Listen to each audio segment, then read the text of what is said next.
Les propos du président de la commission des lois à l'Assemblée nationale, Oden Aladati, suscitent de vifs débats au sein de la classe politique. Et c'est pour marquer son désaccord que le cadre de concertation des forces politiques de l'opposition s'est retrouvé ce mardi au siège du parti Les Démocrates à Cotonou. Au cœur des débats, certaines dispositions du code électoral qui, pour les concurrenciers, peuvent être une source de crise au cours des prochaines échéances électorales. Le député Oden Aladati a fait une conférence de presse public le mardi 8 avril 2025 pour tenter de justifier les réformes politiques opérées sous la rupture, notamment la réforme du système partisan et le code électoral en vigueur, lequel apparaît comme un danger pour notre vivre ensemble.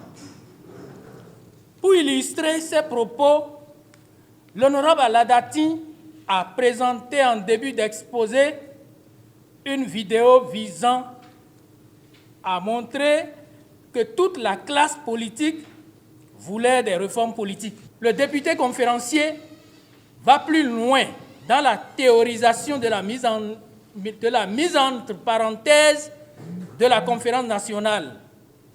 Il prétend que le modèle issu de la conférence nationale ne marche pas et n'est donc pas applicable. La démocratie issue de la conférence nationale n'est pas inapplicable. Le nouveau code électoral adopté en mars 2024 a suscité de vives critiques de la part du clergé catholique, de la société civile ainsi que des partis politiques d'opposition au sein du cadre de concertation. Le porte-parole de la délégation a vivement critiqué la prise de position du député Oden Aladati qui, selon lui, refuse de reconnaître les failles du texte. Une loi est source de tension, de crise, c'est qu'elle n'est pas bien pensée. Il faut avoir le courage de revenir sur cette loi car le but principal est de favoriser une évolution sociétale vers la prospérité. Nous avons eu une surprise très désagréable suite à la sortie du député Oden Aladati, président de la commission des lois, qui, au lieu de reconnaître les failles de la loi, s'obstine à défendre ce qui n'est ni juste ni applicable. Il expose à la face du monde que c'est fastidieux de recopier les procès-verbaux de compilation des résultats d'arrondissement, ce qui leur a imposé la condition de l'article 93 nouveau du Code électoral, qui ne prévoit pas de copie aux représentants des partis politiques présents. Le conférencier dira avec un aplomb inimitable et sans rire lui-même que le texte n'a pas été changé au niveau de cet article. À cette même occasion, les professionnels des médias ont cherché à comprendre les nouvelles dispositions du code électoral qui sont source de polémiques. C'est vrai, tous les acteurs souhaitaient des réformes.